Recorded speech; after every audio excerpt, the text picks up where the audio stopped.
જય માતાજી. તો આજનો આપણો ટોપિક છે કે જોધપુરી નીચે કયા ટાઈપના શૂઝ પહેરવા જોઈએ. તો આપણે સૌથી પહેલાં ચર્ચા કરીશું કે જોધપુરી કયા કયા ટાઈપનું આપણે પહેરતા હોઈએ છીએ. મતલબ કે જો ઘણા જોધપુરી પેર પહેરતા હોય છે, મતલબ જેમાં જોધપુરી અને પેન્ટનો કલર સેમ હોય છે. હવે જ્યારે જોધપુરી અને પેન્ટનો કલર સેમ હોય ત્યારે હું સજેસ્ટ કરીશ કે ફોર્મલ શૂઝ જે વાદળીવાળા આપણે ચાંચવાળા શૂઝ પહેરતા હોય છે એ જ શૂઝ બહુ સારા એવા ઉઠાવ દેતા હોય છે એના ઉપર.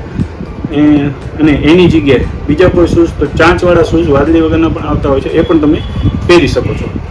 બીજા નંબરની જોધપુરી છે વ્હાઇટ પેન્ટ સાથે આપણે અલગ કલરની લાઇટ કલર કે ડાર્ક કલરની જોધપુરી પહેરતા હોય છે, નીચે વ્હાઇટ પેન્ટ પહેરતા હોય છે. તો વ્હાઇટ પેન્ટ જ્યારે આપણે જોધપુરી નીચે પહેરતા હોય છે તો એની નીચે આપણે વેલ્વેટવાળા શૂઝ પણ બહુ સારા લાગતા હોય છે, કે વાદળી વગરના ચાંચવાળા શૂઝ પણ એમાં પહેરી શકતા હોય છે. વેલ્વેટવાળા શૂઝમાં જે આગળ વર્કવાળા હોય છે એ શૂઝ આપણે પહેરી તો સારો એવો ઉઠાવ દેતા હોય છે. તો હું એ પણ શૂઝ સજેસ્ટ કરીશ કે એ શૂઝ પણ પહેરી શકીએ.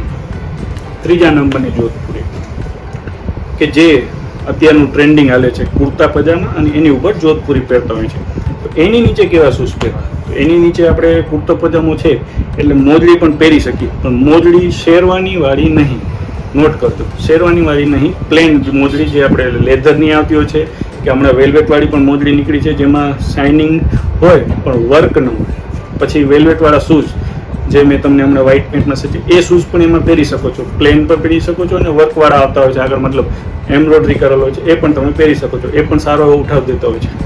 એ ટોપિક છે કે હોલ શૂઝ ક્યાં પહેરવા. ઘણા લોકો પેરવાળી જોધપુરી, જેમાં જોધપુરી અને પેન્ટનો કલર સેમ, એમાં પણ હોલ શૂઝ પહેરતા હોય છે, પણ સારો એવો ઉઠાવ નથી દેતા. હોલ શૂઝ હન્ટિંગ જોધપુરી હોય, નીચે બ્રીચીસ પહેરી હોય તો એના ઉપર પહેરો તો સારો એવો ઉઠાવ દેતો હોય છે.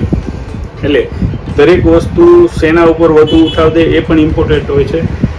કે તો હું સજેસ્ટ કરીશ કે હોલ શૂઝ તમે હન્ટિંગ જોધપુરી પર પહેરો, એના ઉપર સારો ઉઠાવ દેતો હોય છે. પેરવાળી જોધપુરીમાં તમે ફોર્મલ શૂઝ વાદળીવાળા નોર્મલ આવતા હોય, લેધરવાળા આવતા હોય, એ જ તમે પહેરો.